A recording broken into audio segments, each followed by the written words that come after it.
relógio ele tá atrasado. Boa tarde, galera. Já estamos aqui ao vivo em mais um podcast do quadro. E essa, né, uma sequência de podcasts aí de aquecimento para você na universidade pública. Eu quero, olha só, todo dia a mesma coisa. O mesmo problema. E aí, eu quero saber quem já se inscreveu na semana do Você na Universidade Pública. Responde aí no chat pra gente saber. Boa tarde, professora Lucimara. Boa tarde, Boa Kelly. tarde, professor Boa tarde. Bruno. Boa tarde, Bruno. Tudo bom? Boa tarde, Tudo bom? meninas. O pessoal já tá comentando aqui no chat que hora que vai começar, que hora que vocês vão falar sobre o método de estudos para passar em uma universidade pública. O pessoal tá curioso, hein, gente, pro tema de hoje. Então, né? Tá curioso? Bora começar? Professor Bruno, o que é um método de estudos para quem quer passar em uma universidade pública? O que é um método de estudos, né? O que é um método? Né? Que Já é um uma outra pergunta, né? O que é um método? Aí é um método de estudos e um método de estudos para passar, né? Então são três perguntas numa só. O que é um método? Um método é uma sequência de passos que você pode repetir.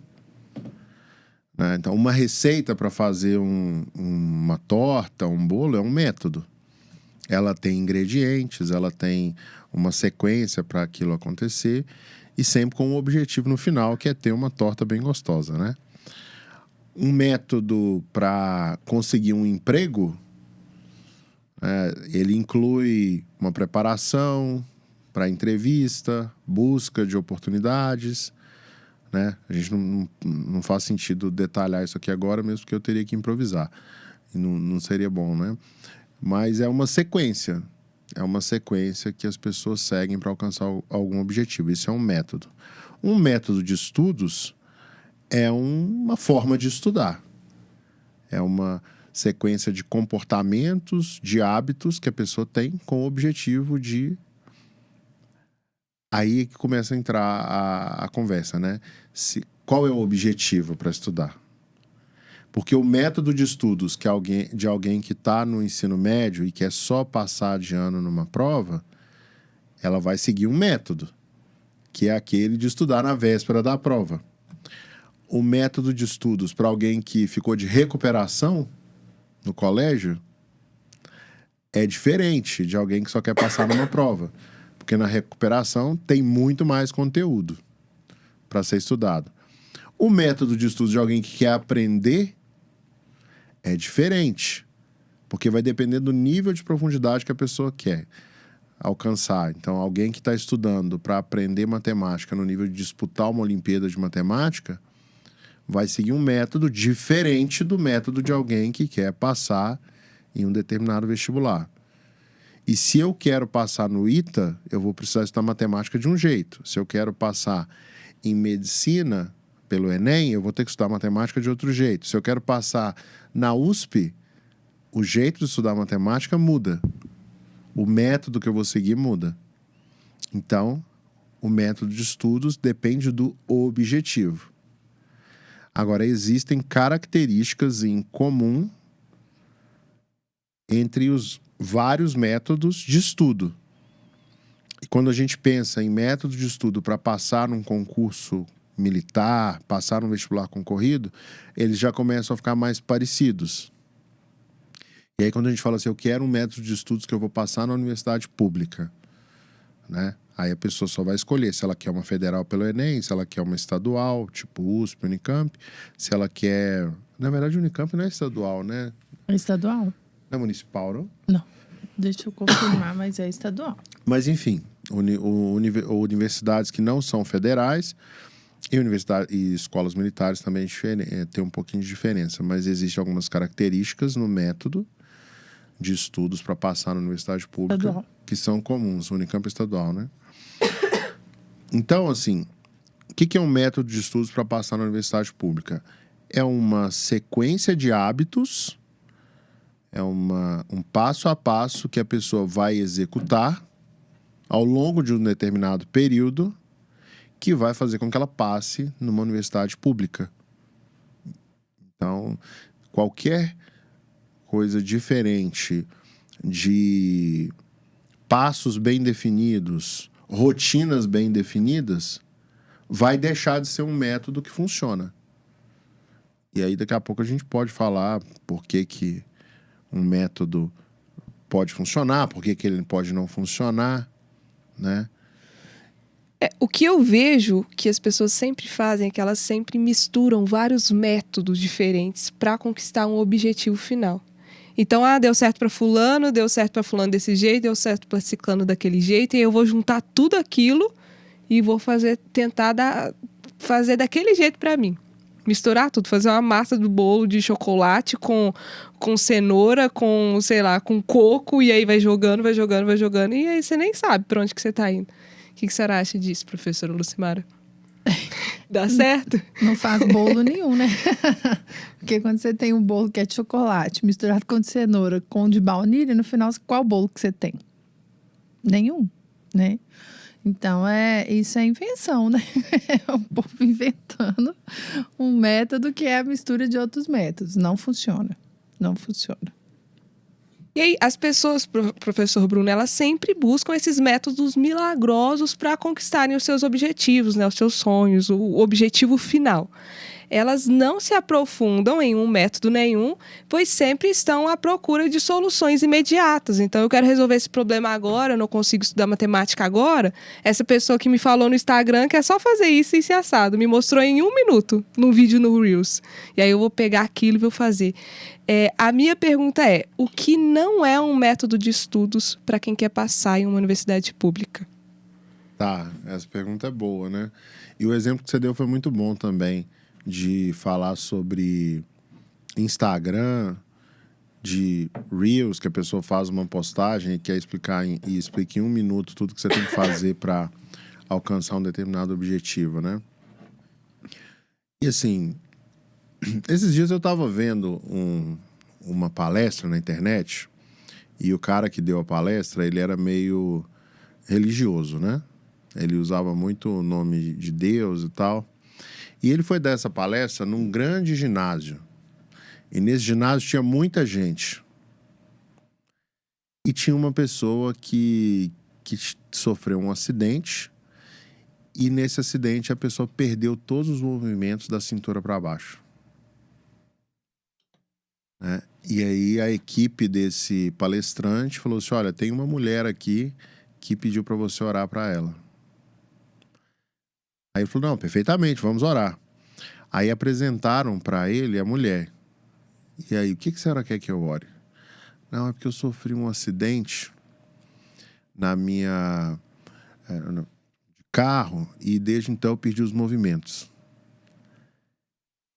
E eu queria que você orasse para mim.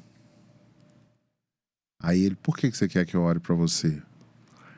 Aí ela falou assim, para eu voltar a andar.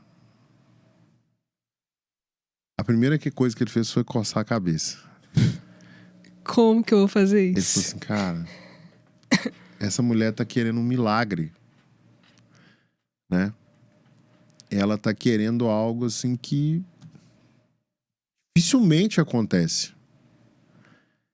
E eu acho, eu imagino que ele tava pensando isso, né? E se eu tivesse no lugar dele, ele ia ficar numa enrascada, porque se ele vira e fala pra mulher assim, olha, eu não vou orar para a senhora porque eu não acredito que a senhora vai levantar daí, porque a ciência já condenou a senhora. Aí ele ia ficar mal com o discurso da religião. Se ele fala que não, vamos orar e a senhora vai levantar daí, e depois ela não levanta, aí ele ia criar uma discussão muito ruim, ia criar uma situação de descrédito total e as pessoas iam começar a duvidar dele. Aí o que ele fez? Ele fez assim, ele começou uma oração e ele falou assim, Deus, esse problema é do Senhor. Espera. Entendeu? Ele não pegou pra ele e a mulher que tava lá esperando, eu não sei o que ela pensou, né? Mas ela ficou assim, poxa, e agora, né?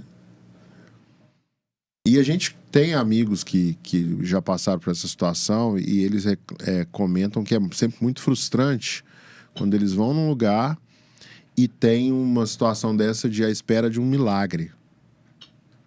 À espera de uma solução milagrosa. né? Qual que é o problema de esperar essas soluções milagrosas? A solução milagrosa, ela é muito rara. E ela raramente dá certo. E existe uma série de desculpas que podem ser dadas por quem prega a solução milagrosa que não são necessariamente verdade. Eu estava conversando com um amigo meu que tem contato próximo de uma pessoa que é cadeirante e ela confidenciou para mim, falou assim, olha, eu evito, e essa pessoa também evita de entrar nessas situações de busca de milagre, porque geralmente quando não dá certo, e no caso dele nunca tinha dado, ele continua andando ainda na cadeira de rodas, a pessoa, para não ficar mal, fala assim, você que não acreditou o suficiente, você que não teve fé o suficiente. Então, assim, se tem algo que funciona para uma pessoa e que funcionou em uma situação específica e que a gente se submete a buscar aquela solução, é injusto você dizer que algo que funcionou para uma pessoa tem que funcionar para todo mundo. Então, se eu sou estudante, eu pego uma dica, um método, um processo na internet de estudo que funcionou para uma ou duas pessoas, é certeza que a minha chance grande é de me frustrar e me sentir inadequadamente culpado, porque a culpa não é minha. Porque algo que funciona para uma ou duas pessoas dificilmente vai funcionar para todo mundo. Né? A gente está cansado de ver essas situações aí no mundo. Né? A gente cansa de ver jovens que querem ser jogadores de futebol. Só que carreira de futebol dá certo para um pouquinho de gente só. E a pessoa é crucificada e às vezes ela acredita, ela não tentou o suficiente. Isso acontece também e isso acontece muito nos estudos. Eu fiz isso aqui, passei no vestibular estudando 3 horas por dia, assistindo aula e fazendo anotações no computador. Se você não passou, a culpa é sua. Não. Aí a gente tem que buscar a ciência. Geralmente, os métodos que são mais adotados pela sociedade, eles têm um embasamento científico. E eles já passaram por testes, hipóteses, mais testes, foram comprovados para várias pessoas. A gente está passando por esse processo hoje, da vacina. Né? Hoje, todo mundo, né? A maioria das pessoas já está assim, não, vamos tomar vacina. No início, tinha uma descrença em relação à vacina. Aí o argumento que os cientistas trouxeram, né, muitos deles, e aí eles tomaram me corrigir se for mentira, é que assim, olha, gente, vacina é uma tecnologia dominada já pela sociedade. Então, a sociedade já aprendeu como fazer vacinas. Tem um processo de teste e tal. Aí isso já deixou a galera mais segura. Aí depois que a vacina foi passando para mais pessoas e foi dando resultado, por exemplo, eu tive Covid recentemente. Tomei 2 doses da vacina. Os meus sintomas duraram 2 dias. Né? Muita gente atribui isso à vacina. Eu tô acreditando, eu acredito. Então, para mim, foi bom. Os médicos avisaram que isso ia acontecer, as pessoas de saúde. Então, assim, são métodos, são recursos que já foram testados, né? E aí, quando é um recurso que é testado, aí a gente pode seguir, mas tem que ser testado em escala. Então, e testado em várias pessoas, né? Não é somente, eu acho que se você fizer isso, você vai passar na universidade pública. Se a pessoa falou, eu acho, você já tem que sair correndo. Já sabe que ela tá perdida, né? Já sabe que ela tá perdida. E aí, pessoal, muitas pessoas colocando aqui que querem passar na UFMG, tem pessoas que estão colocando que querem passar em medicina na USP, em várias faculdades, tem gente que quer fazer psicologia, que massa. Vão colocando aí as faculdades que vocês querem passar. Professor, você disse no começo que a pessoa tem que ter um objetivo final. objetivo de passar na faculdade. Qual faculdade? Hoje, no Brasil, a gente tem vários vestibulares, né? Uma pessoa, ela consegue usar o mesmo método, por exemplo, para passar no Enem e na USP? Consegue. Consegue, sim. Porque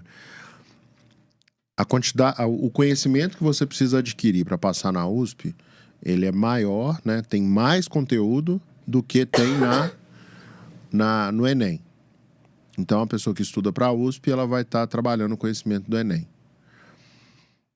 Quando a gente pensa numa prova, o método que funciona para passar numa prova, ele obrigatoriamente tem que incluir uma fase de familiarização e adaptação àquele tipo de prova. Né? Toda jornada de aprovação, a jornada de um estudante, ela vai ter 3 fases. Ela vai ter a primeira fase, que é uma fase de organização e planejamento, né? Que dependendo de como a pessoa está, ela vai demorar de 2 a 4 semanas. Quem faz um cursinho já não precisa preocupar com essa fase, porque é tudo entregue pronto. Aí tem uma fase que é a preparação propriamente dita, que é quando a pessoa vai aprender a matéria, vai estudar, vai fazer exercícios, vai assistir aula, vai tirar as dúvidas, vai fazer redações, vai fazer simulados. Essa fase é mais longa, ela pode durar até umas 30 semanas. Depende de quando a pessoa começa a estudar. Se a pessoa começa a estudar mais cedo, ela tem mais tempo de preparação propriamente dita. Se ela deixa para estudar, sei lá, abril, maio, março, ela vai ter menos tempo, né? Saiu um indício de data do Enem para 2022. Foi confirmado hoje de manhã pelo INEP. Foi. Deixa eu confirmar a data aqui. Né? Até postei lá no Instagram pro pessoal do quadro. Quem não segue ainda é Quadro EAD, tá? Pode seguir lá. Então, aí a terceira fase da preparação, que vai durar de 4 a 8 semanas, é uma fase de resolução de provas. E a pessoa vai resolver as provas antigas daquele vestibular que ela quer prestar. Ah, Bruno, eu estou em dúvida. Aliás, eu estou em dúvida não, eu quero fazer tanto a FUVEST quanto o Enem. Eu vou tentar os dois. Ah, então beleza. Então você vai ter que fazer provas antigas da FUVEST e provas antigas do Enem. Ah, não, o meu foco é só pelo Enem. Então você vai ter que fazer provas antigas do Enem. O meu foco é só a USP. Vai ter que fazer só provas antigas da USP. Ah, eu quero o ITA. Aí provas antigas do ITA. Entendeu? Então, o método... Depois a gente pode entrar nos detalhes, nos fundamentos e tal. Mas o mesmo método funciona porque é um método para a pessoa... Na verdade, são 2 métodos, né, que viraram um só. É cheio disso, né? Por exemplo, para você fazer um bolo a Lucimara falou, né, de bolo de chocolate, bolo de cenoura. Então, e aí meu olho brilhou, assim, porque eu adoro bolo de cenoura com chocolate. Gelado? Ou quente? Eu gosto mais quentinho. Eu gosto mais quentinho. Eu gosto de gelado. Só que, assim, fazer bolo de cenoura é diferente de fazer cobertura de chocolate, né? São 2 métodos diferentes. Só que você pode juntar os 2, né? Criar um processo para colocar a cobertura no bolo de cenoura, e aí você criou um método de fazer bolo de cenoura com chocolate. Então, para passar no vestibular é a mesma coisa. Existe um método para aprender e existe um método para treinar para uma prova. Quando você reduz o que você vai estudar ao edital do vestibular, aí você está aprendendo o conteúdo do vestibular. É bem sábio fazer isso, inclusive. Estudar o conteúdo do edital. Uhum. Aí a próxima etapa é fazer provas antigas, que é um método de treinar para a prova. Por exemplo, no meu caso, quando eu fui fazer a prova da Petrobras, o concurso da Petrobras, eu precisei fazer só a segunda parte, que é o treinamento para a prova. Por quê? Porque o conteúdo que caía na prova eu tinha aprendido em outros momentos da minha vida. Entendeu? A pessoa que começa do zero, ela tem que seguir esse método para aprender, e aí lá no final ela vai seguir um método que é para treinar para a prova. Esses 2 métodos ela estuda separadamente? Né, numa sequência.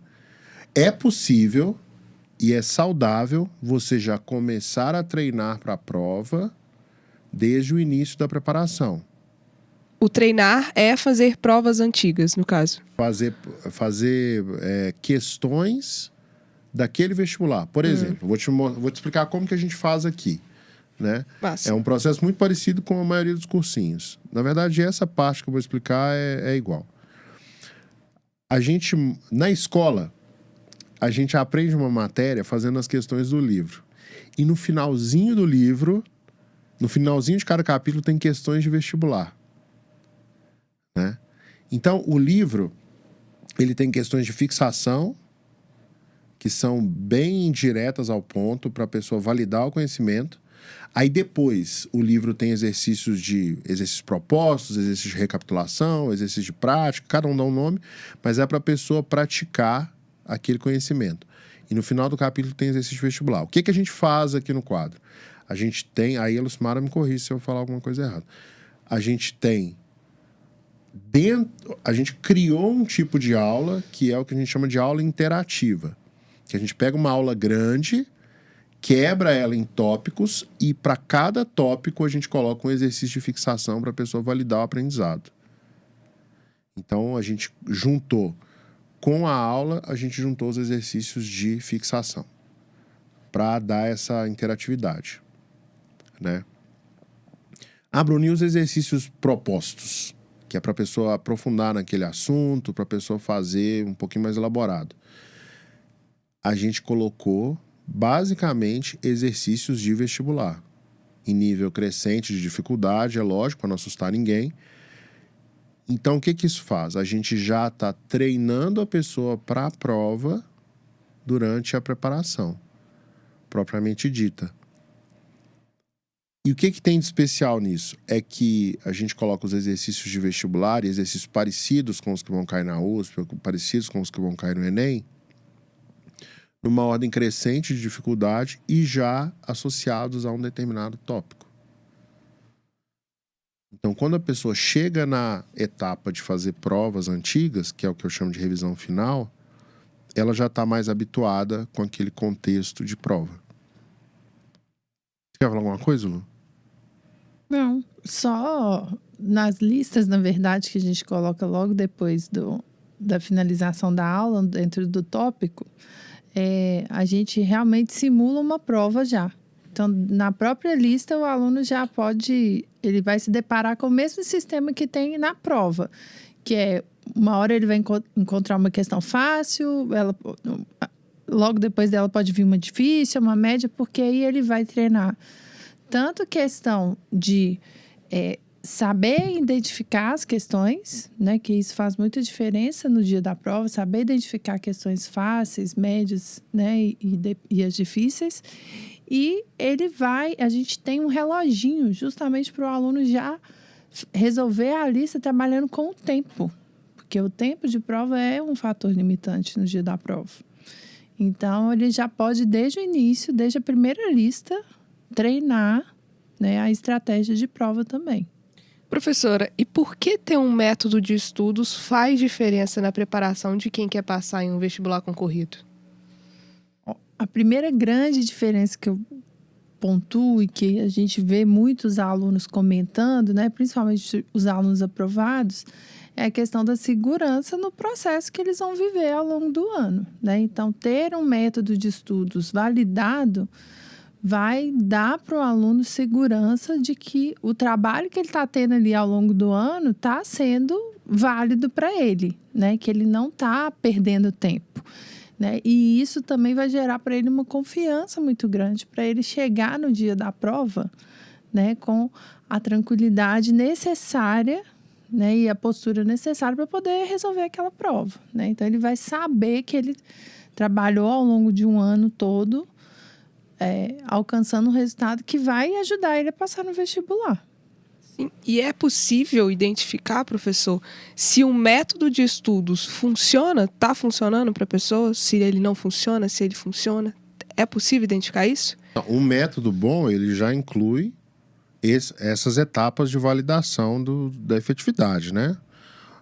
Eu só queria complementar uma coisa que, em cima disso que a Lucimara falou, da pergunta que você fez, que é o seguinte: você perguntou assim, por que ter um método de estudos ajuda a conquistar a aprovação na universidade pública, né?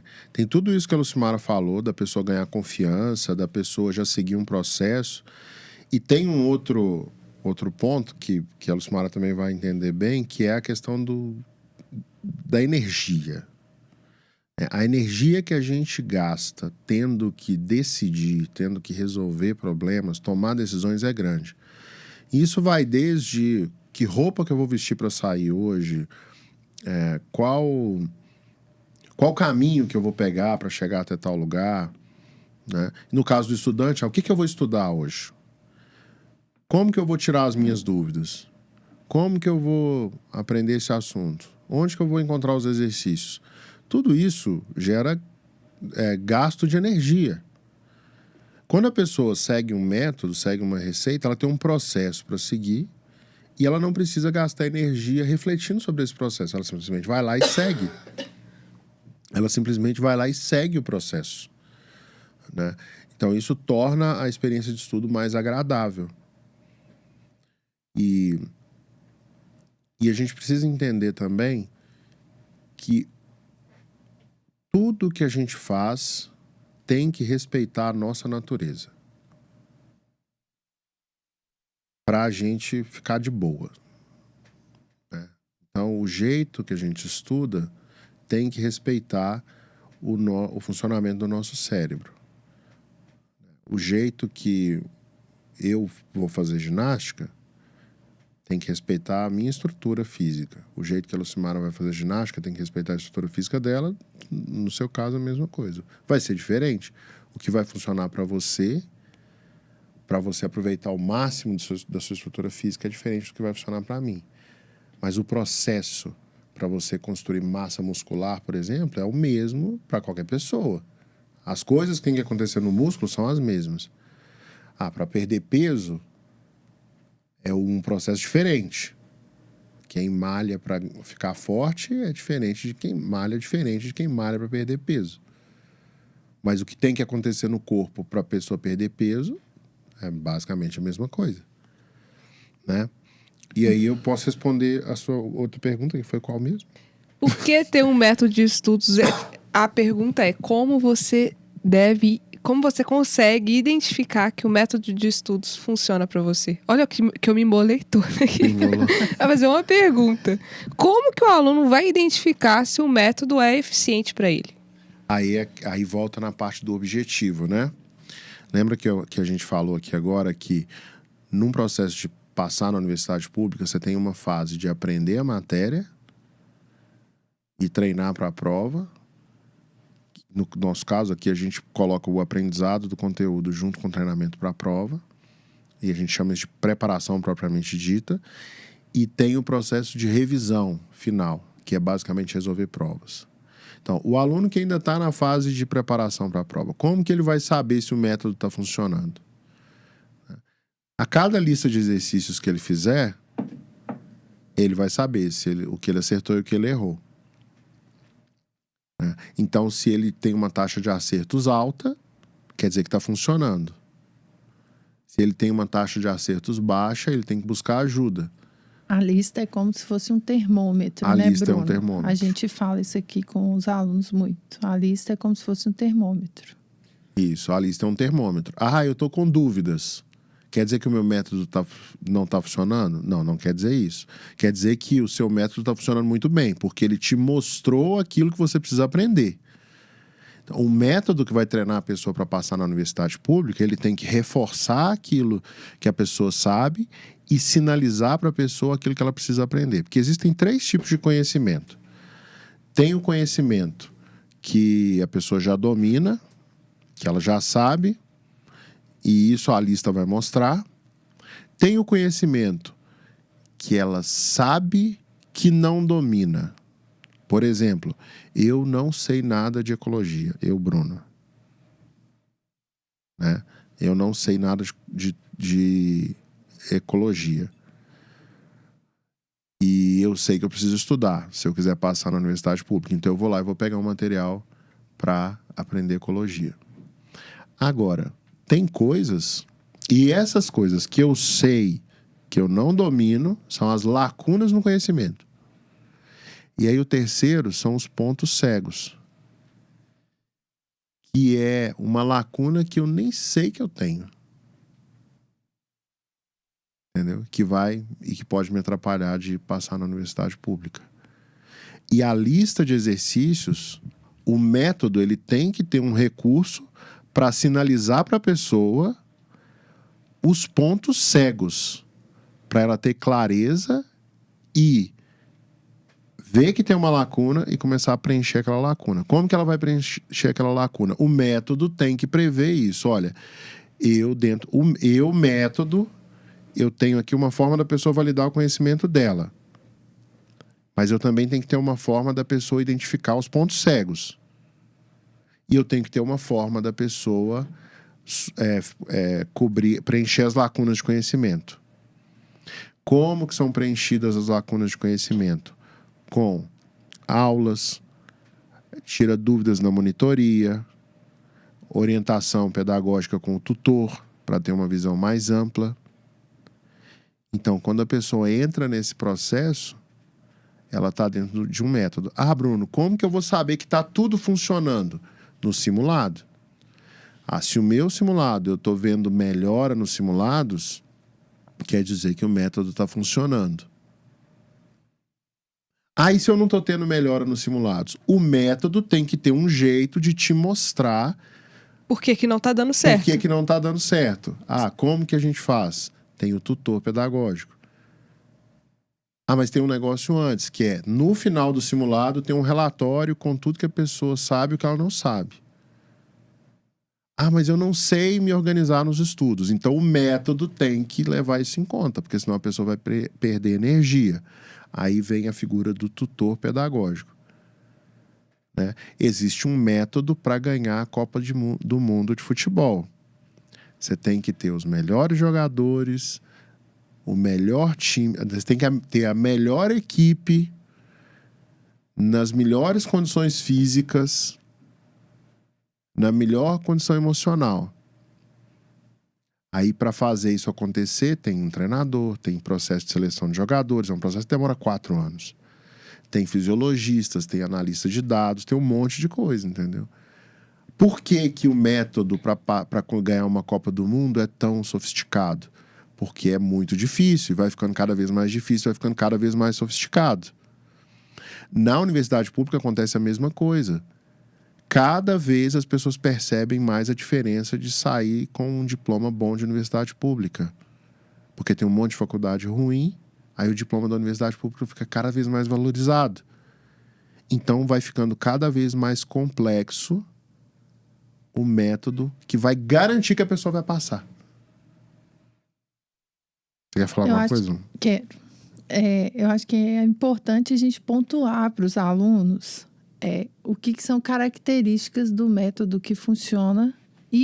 Mas, na verdade, eu queria começar pontuando por coisas que eles fazem, que eu vi muitos alunos fazendo, que parece que são métodos de estudos bons, mas que não fazem isso que o professor Bruno está falando, são métodos de estudo que o aluno ele entra em contato com o conteúdo correto, ele até conhece a prova do vestibular que ele vai fazer, ele investe tempo, mas no final, quando ele chega para fazer a prova, e na verdade até quando ele chega para fazer listas de exercício, ele não consegue resolver a lista de exercício, porque é uma dúvida muito frequente. É uma dúvida que foi postada aqui no chat, inclusive. Estudo e não consigo fazer os exercícios. É uma dúvida muito frequente, assim, de muitos alunos. Eles não conseguem entender por que mesmo assistindo muitas aulas, fazendo resumos, fazendo mapas mentais, chega na hora do exercício, ele não consegue resolver o exercício. E aí chega na hora da prova, ele não consegue resolver a prova, né? Então, assim, o que o Bruno está falando, assim, resumindo o que o Bruno está falando, se você estuda, e chega na hora da lista de exercício, você não consegue resolver a lista de exercício, muito provavelmente o método que você está utilizando está errado. É um método ruim, né? Então, coisas que a gente vê, assim, que tomam muito tempo, que os alunos fazem muito e que que não é um método saudável. Assistir muita aula. Assistir muita aula, principalmente assim, por achar que eu tenho que assistir aula, muitas aulas para eu conseguir fazer um exercício. Isso é errado. Isso é um método errado de estudar. É um jeito errado de estudar. Isso não vai levar o aluno a lugar nenhum. Mapas mentais. Tem até aqueles, como é que chama? Aqueles bonitos que o pessoal faz desenhando com as canetas coloridas. Tem um resumo teórico. Tem um mapa nome mental. para isso, não tem? Chique. Eu já vi isso várias vezes no Pinterest, mas eu não sei qual que é o nome. Vou pesquisar aqui. Tem um nome técnico lá bonitinho. Se alguém aí souber, ajuda a gente aqui. Faz aquele mapa mental com aquelas canetas coloridas. Posta até foto no Instagram, né? Como você falou que viu. Né? Faz aqueles mapas mentais, aqueles resumos lindos, maravilhosos. Tem o caderno completo com aquilo. Chega no dia da prova, não consegue fazer a prova toda.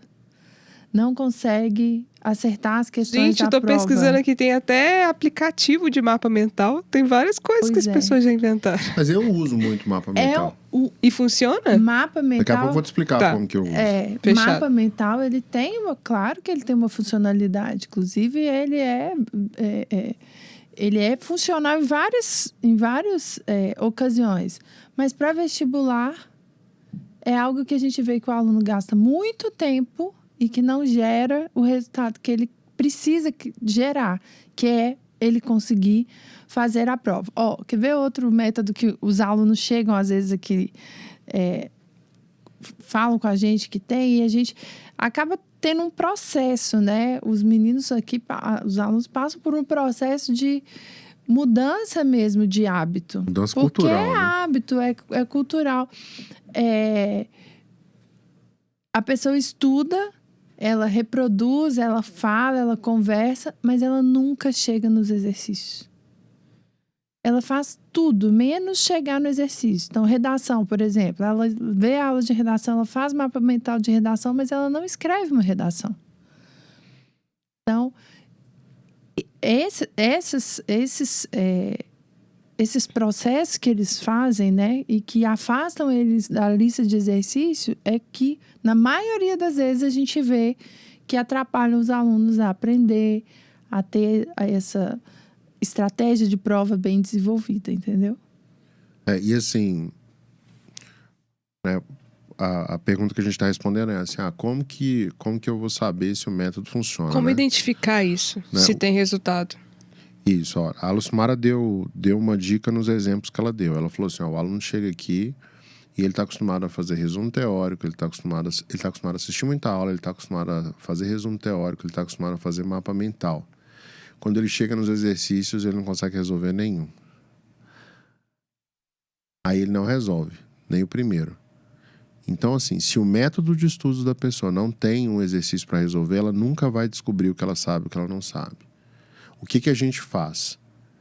E que a gente não está inventando a roda. Se você pegar qualquer livro bom de exatas do ensino médio, e hoje até alguns livros de humanas e de biológicas, você vai ver que para cada pequena porção de teoria tem um exercício de aplicação, um exercício de fixação, que é bem básico. Alguns livros, por exemplo, livros de física, eles têm blocos de 3 exercícios a cada pequeno tópico. Né? Então, você lê uma página, 2 páginas no máximo, e já faz até uns 3 exercícios para validar o aprendizado daquele assunto que você acabou de estudar, daquelas 2 pequenas páginas. Então, um método que funciona, ele tem que ter uma carga alta de exercícios. Né? O que eu recomendo, que eu vejo que funciona, é meio a meio. Eu tô estudando 2 horas, pelo menos 1 hora tem que ser fazendo exercício. Pelo menos. Eu posso fazer mais exercício do que aula? Pode. Né? Desde que você esteja avançando e não está ali demorando 1 hora para fazer um exercício de qualquer vestibular. Né? Tem um tempo que você vai demorar e tal. Mas é importante a pessoa fazer isso, porque... Vamos lá, eu vou colocar vocês em maus lençóis aqui. Eu vou fazer a pergunta para a Kelly, porque eu vou jogar a Kelly para as cobras aqui.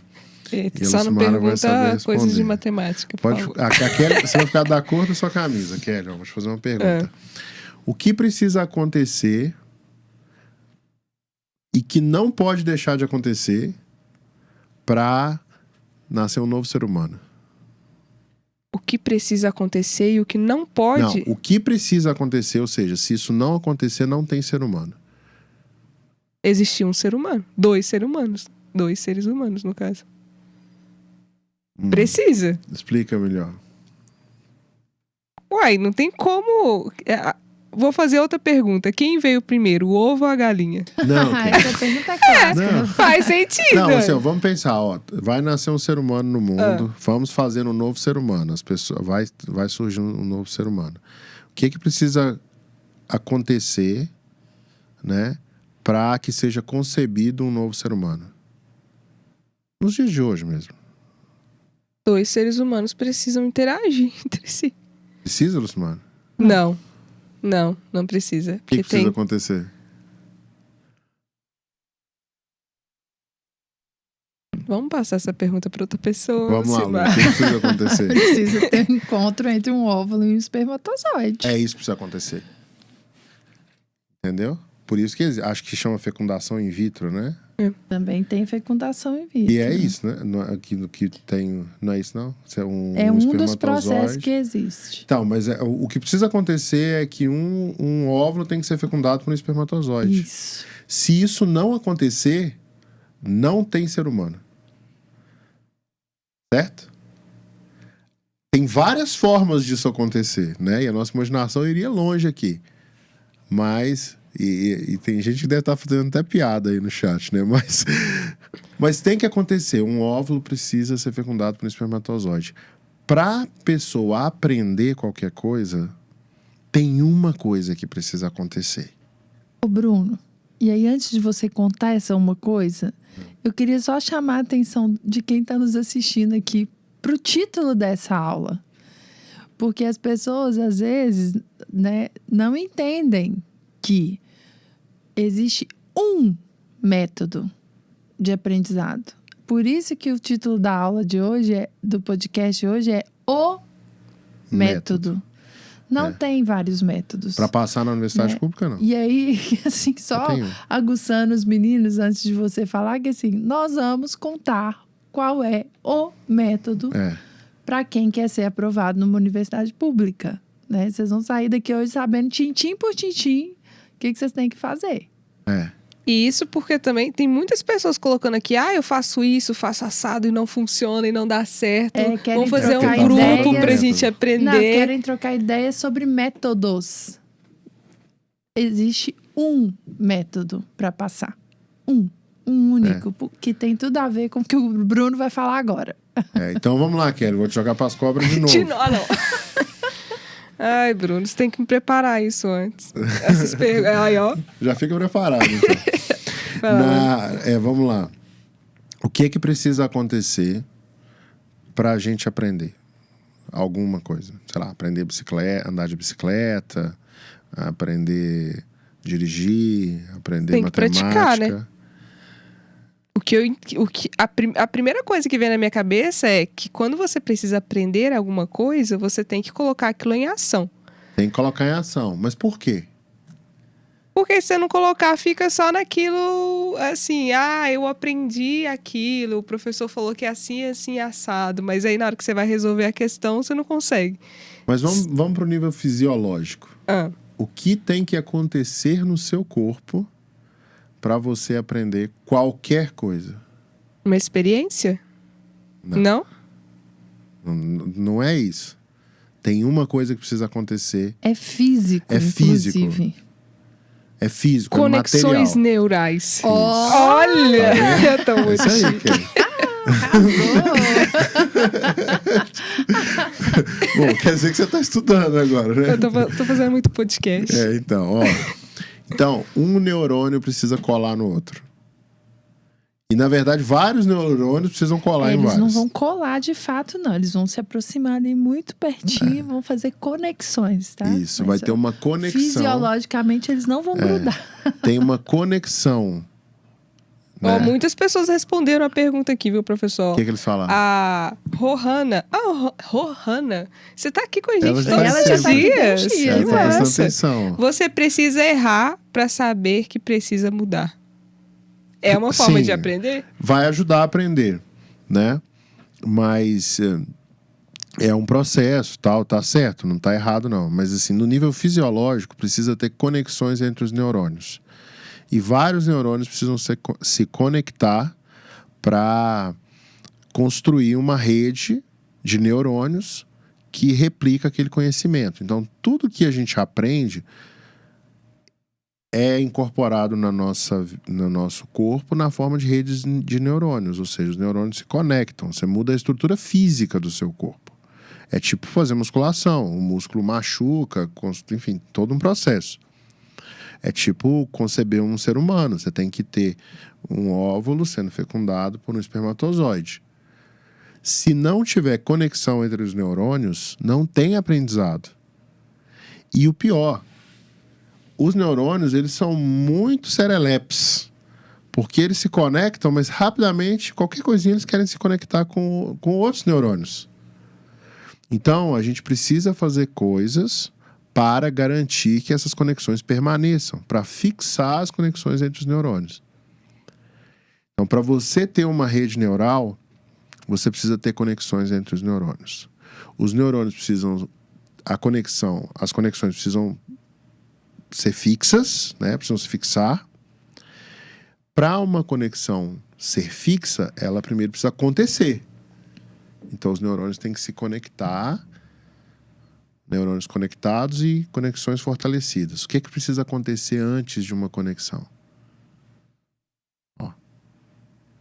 Os neurônios precisam se aproximar. Então, tem 3 etapas. Aproximação entre neurônios, conexão entre neurônios, fixação das conexões neurais. Essa etapa de aproximação, ela acontece quando a gente está interagindo com a teoria. Então, quando você está me explicando alguma coisa da sua área de conhecimento, que é artes cênicas, ciências humanas, e eu estou prestando atenção, vai chegar uma hora que eu vou falar assim, entendi. Deixa eu anotar isso aqui. Se eu tiver esse momento de entendi, quer dizer que os meus neurônios estão muito próximos uns dos outros. Se eu anotar as palavras-chave fazendo um negócio, tipo um resumo, mas um resumo meio tosco mesmo, um resumo tosco, os neurônios vão ficar muito próximos. Se eu sair dessa conversa e for embora para minha casa assistir Big Brother, a conexão não se completa. Mas não é por causa do Big Brother. Se eu for para minha casa estudar culinária, se eu for para minha casa estudar filosofia, qualquer outra coisa que eu for fazer, a conexão não se completa. Para a conexão se completar, eu tenho que praticar. Aí o neurônio cola um no outro, né? Usando aqui um problema de linguagem, mas cria uma conexão, que é uma sinapse. Ah, Bruno, quando eu crio uma conexão, quando que essa conexão se desfaz? Provavelmente no horário que você vai dormir. Geralmente no horário que vai dormir. Quando tem uma carga emocional grande, aí a conexão fica. Então, se eu te ensinar alguma coisa de uma forma muito lúdica, com muito carinho, com muita alegria, que você se divertir bastante, e você praticar, você vai lembrar. Mas se eu te ensinar alguma coisa com muita agressividade, brigando com você, te xingando, criando muito estresse, você também vai lembrar e vai aprender. Por isso que a gente carrega traumas de aprendizado da infância e tal também. Então cria essas. Então tem isso. Tem que ter uma carga emocional. Agora, como que é a nossa atitude, geralmente, numa sala de aula? É uma atitude de, nossa, que coisa mais legal, interessante, deixa eu fazer até uma piada aqui?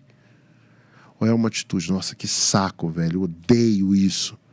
Ou é uma atitude assim, ai, tá, tô vários totalmente personagens, indiferente, né? Tô nem aí pra esse negócio. Como que é a nossa atitude na escola, na média? É a de indiferença. Por isso que a gente vai na escola e não aprende nada, porque a gente tem uma atitude de indiferença. É mais fácil, obviamente, reclamar do professor, falar que o professor é isso, falar que é aquilo. Mas o fato é, se você está estudando com atitude de indiferença, você não aprende. Professor, eu vou pedir pra gente trazer isso pro... Assim, se o senhor tá explicando, a minha cabeça tá assim, ó. E o dos alunos eu acho que também tá. Que tá assim, tá todo mundo assim, gente, eu tô perdido. Então eu vou resumir. Vamos trazer, vamos colocar um exemplo. Por exemplo, tem o João. João quer passar em medicina. E João quer usar um método para passar em medicina, que funcione para ele. Qual é o passo a passo que o João vai fazer quando ele for estudar? Tá. Então vamos supor que o João quer passar em medicina e ele precisa aprender regra de 3. Exato. Gente, presta atenção, que eu tô tentando ajudar vocês. Tá? Ele tem que aprender regra de 3 e faz de conta que ele não sabe. Tá? Depois a gente fala do caso da pessoa que sabe alguma coisa, mas faz de conta que ele não sabe. Então a primeira coisa que ele tem que fazer é assistir uma aula boa, feita por um bom professor, uma aula objetiva, clara, para os neurônios se aproximarem. Os neurônios que vão formar a rede neural de regra de 3, para eles se aproximarem.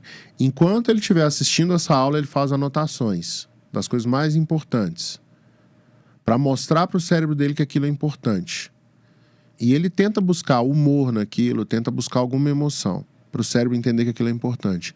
Assim que ele acabou de ver a teoria de regra de 3 e montar ali o seu resumo tosco, como se fosse uma cola, o João vai pegar uma lista de exercícios de regra de 3 e vai resolver no mesmo dia, para ele aproximar os neurônios e conectar os neurônios, para ele estabelecer as sinapses. Ele já fez 2 passos no método. O terceiro passo é para ele não esquecer mais. Ele vai pegar e, a partir daquele dia que ele estudou, ele vai contar 7 dias e na outra semana ele vai fazer mais exercícios de regra de 3. Aí depois ele vai contar mais 7 dias e vai fazer mais exercícios de regra de 3. Ele está mantendo contato com regra de 3 durante 3 dias ao longo de 2 semanas. Ele vai pegar mais 7 dias e vai fazer mais exercícios de regra de 3. No mesmo horário, não precisa ser muito, pode ser 1 hora por vez. Então ele estuda 1h30 de teoria de regra de 3 num dia, sendo que meia hora ele estuda a regra de 3 por 1h30, meia hora de teoria e 1 hora de exercícios. Uma semana depois, ele faz 1 hora de exercício de regra de 3. Mais uma semana depois, mais 1 hora de exercício de regra de 3. Mais uma semana depois, ele faz mais 1 hora de exercício de regra de 3. Se ele fizer isso, ele nunca mais vai esquecer a regra de 3. Por quê? Porque regra de 3 vai ser usado ainda nos outros conteúdos. Quando você estuda o conteúdo na ordem correta, esse processo que eu chamo de revisão espaçada, ele vai se perdurar durante muito tempo. E aí você tem um empilhamento de conteúdo, você constrói uma bela estrutura de conhecimento na sua cabeça. Isso numa construção cronológica, né? Porque a regra de 3 é como se fosse uma base ali da matemática que você vai estudar várias outras vezes em vários outros conteúdos. Você vai aplicar em vários contextos, né? Tipo um pedreiro, ele aprende a construir parede. Depois ele vai usar, e aí para isso ele precisa aprender a mexer com tijolo. Depois ele vai usar... Fazer a massa, né? O cimento. Fazer a massa. Depois ele vai usar aquilo em vários contextos diferentes, entendeu? Então é isso. O método... o método para aprender, ele tem que ter essa sequência. Ele tem que ter boas explicações, com postura ativa. Ele tem que ter momentos de estudo individual, fazendo os exercícios. E ele tem que ter a revisão espaçada para a pessoa fixar o conhecimento. Na aula, ela aproxima os neurônios. No estudo individual, fazendo exercícios, ela conecta os neurônios. E na revisão espaçada, com exercícios, ela fixa as conexões neurais. E aí é interessante, Kelly, porque é uma dúvida comum de muitos alunos, que é quando eu faço a revisão? É nesses momentos que o professor Bruno está falando. Então, viu a aula, e a gente tem até como é que chama, gente? Um mantra aqui com os meninos, que é o seguinte: aula estudada... Aula dada. Aula dada é aula estudada no mesmo dia, né? Aula dada é aula estudada no mesmo dia. Então, é bem isso que o Bruno está falando, né? o aluno assiste o conteúdo, né? Ele está vendo a aula que foi dada e ele faz exercício sobre aquela aula no mesmo dia. Na sequência. Na mesma sequência, né?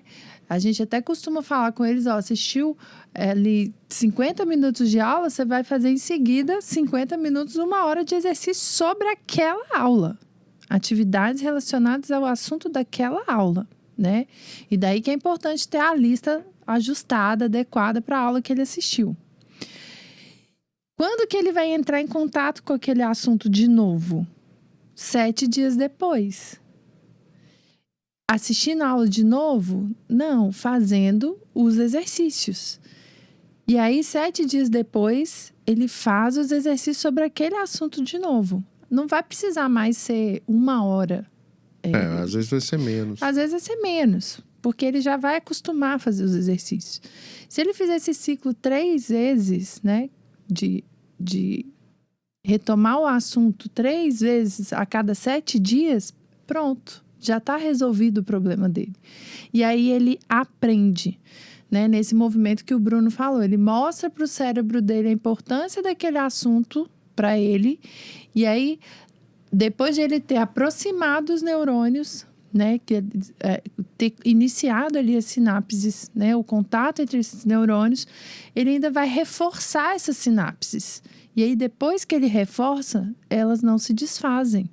E aí, lá no dia da prova, ele pode ter estudado, por exemplo, a regra de 3 agora no primeiro bimestre do ano. Janeiro e fevereiro. Ele vai chegar no dia da prova do Enem, que é 13 e 20 de novembro, que foi confirmado, né? E ele vai lembrar de como que resolve. Ele vai lembrar, às vezes, até da questão que ele resolveu lá no início. Por quê? Porque ficou aquele registro no cérebro dele. E aí, tudo que remete àquele assunto, acende aquela luzinha, aquela região do cérebro dele, ele fica ativa. E isso é o que a gente chama de memória. E isso é o que vai ser muito usado por ele no dia da prova do vestibular.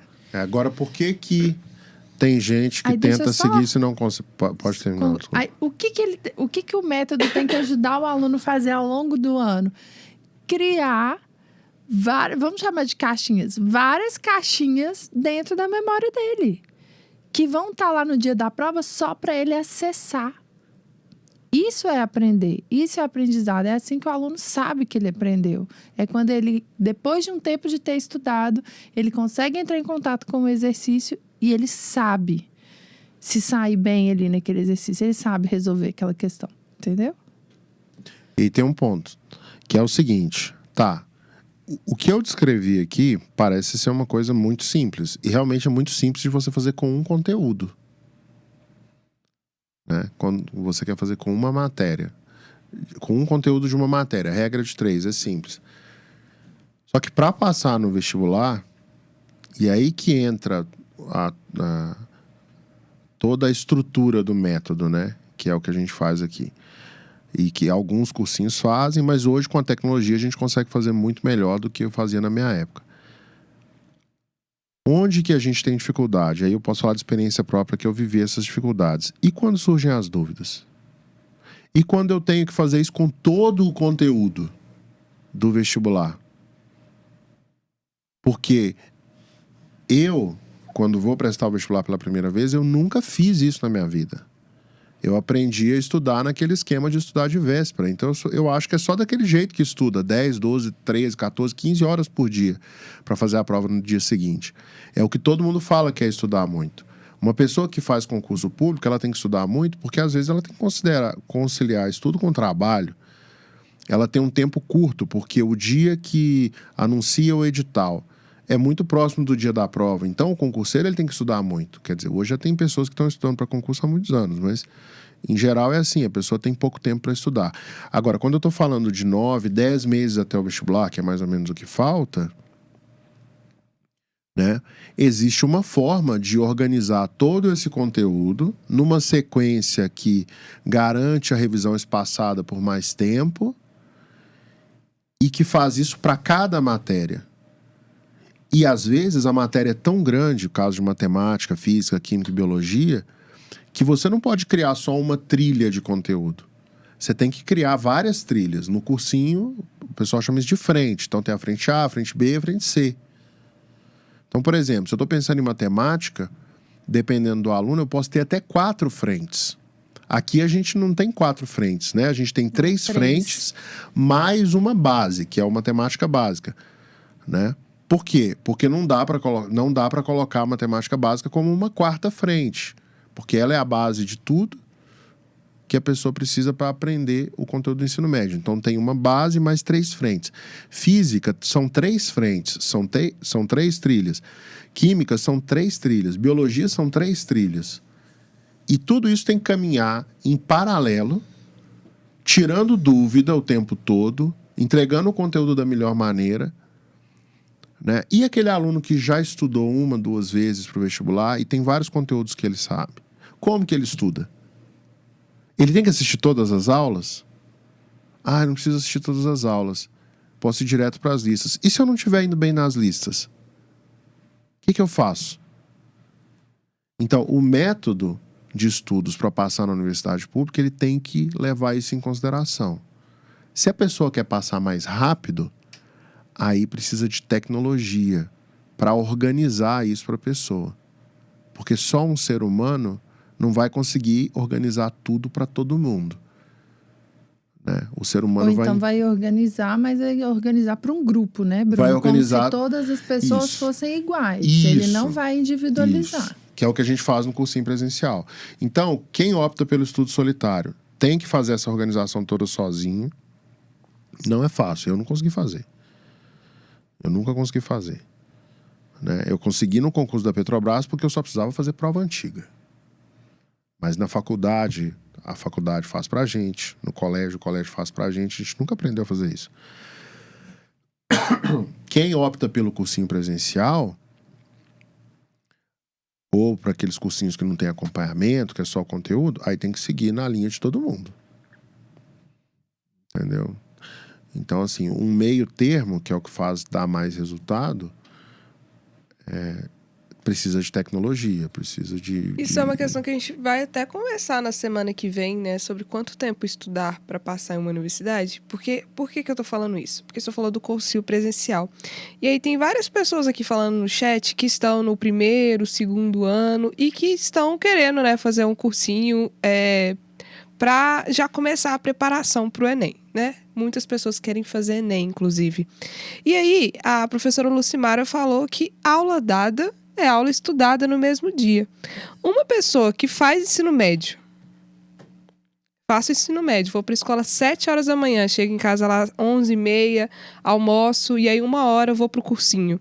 Chego em casa às 8 horas da noite, cansada, tô estudando o dia inteiro, não quero ver caderno Não quero ver caderno. Tô vendo o professor falar na minha cabeça assim, ó, o dia inteiro. Como que ele vai colocar em prática o que ele aprendeu no dia? Essa Então, pergunta da Kelly não estava no roteiro. Não. Eu tô sentindo um cheiro de vingança no ar. Não, mas eu vou falar... Mas aqui Que é uma pergunta difícil. Não, mas eu vou falar que é o tipo de pergunta que eu delicada. gosto de responder.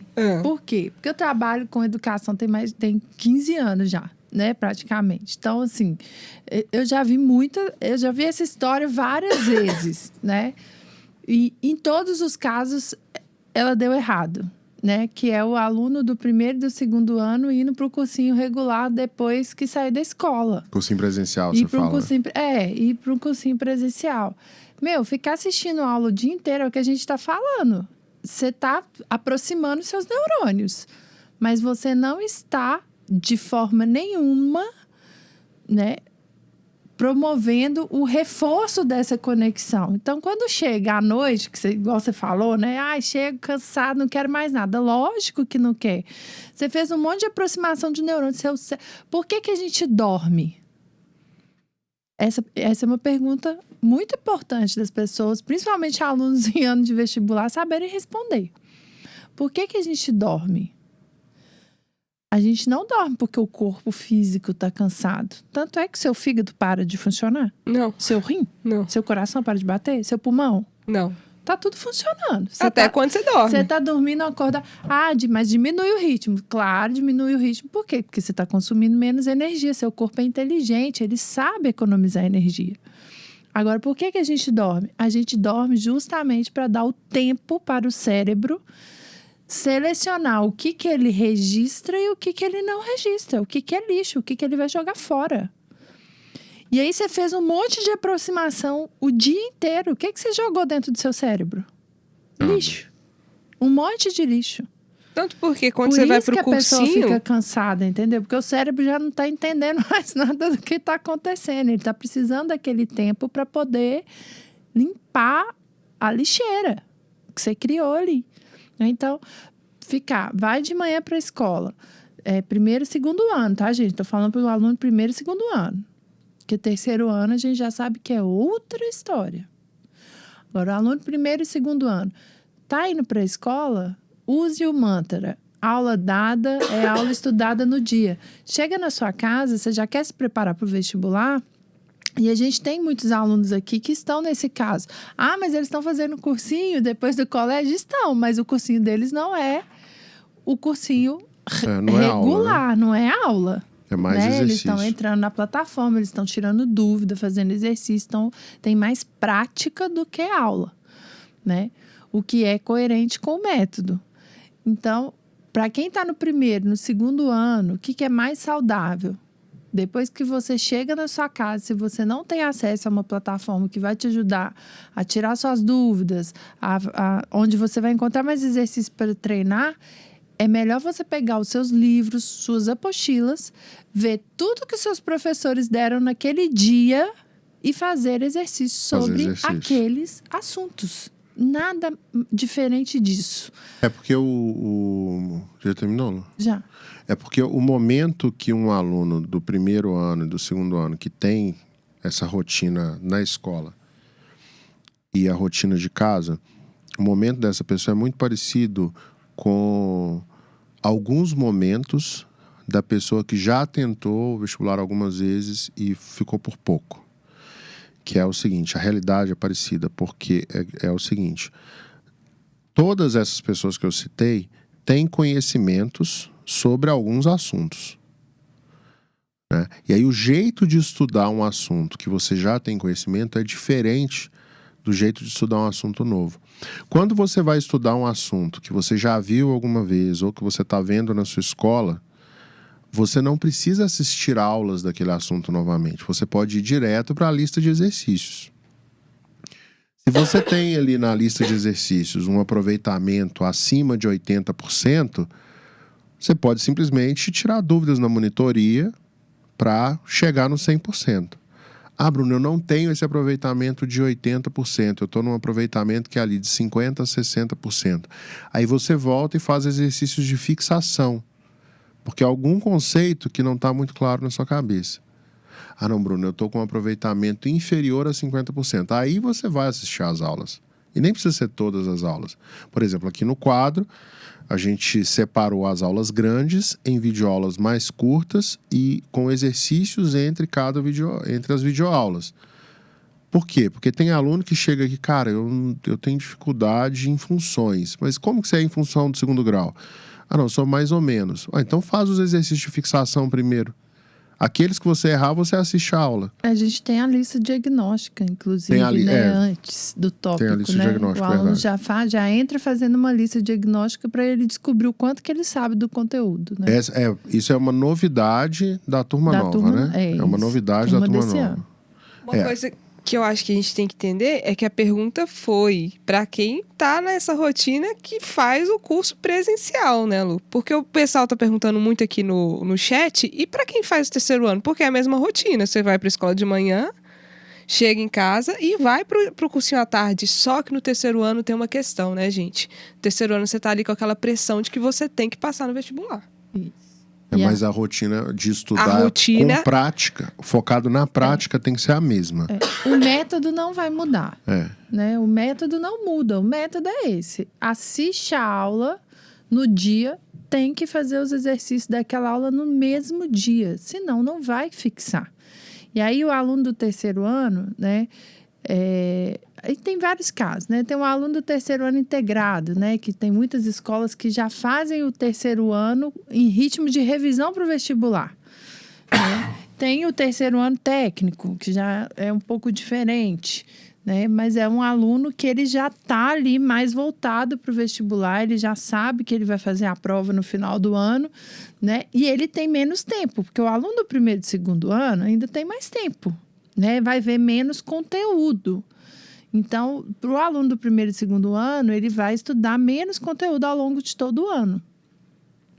O aluno do terceiro ano, aí, sim, não tem como fugir do método, né? E ele vai ter que estudar todo o conteúdo, né? Independente se ele se ele vai fazer um vestibular militar ou se ele vai fazer o vestibular das USP, Unicamp, Enem, ele vai ter que estudar o conteúdo todo do ensino médio, né? A forma dele estudar... A forma dele estudar... Ele pode direcionar mais para exercício, Isso. né? Aí, o que é aconselhável, né? Se ele já está no terceiro ano, ele já está fazendo uma revisão na escola dele, para que ele vai para o cursinho ficar assistindo todas as aulas? O comportamento dele tem que ser diferente já. Para que ele vai para o cursinho para ficar assistindo mais aula? Ele já assistiu aula no colégio dele. Ele já tem o conteúdo, ele já viu o conteúdo provavelmente no primeiro e no segundo ano. Para que ele vai assistir mais aula? Ele tem que ir para o cursinho para fazer exercício, para tirar dúvida com o monitor, né? Para escrever a redação e tirar a dúvida com o corretor de redação.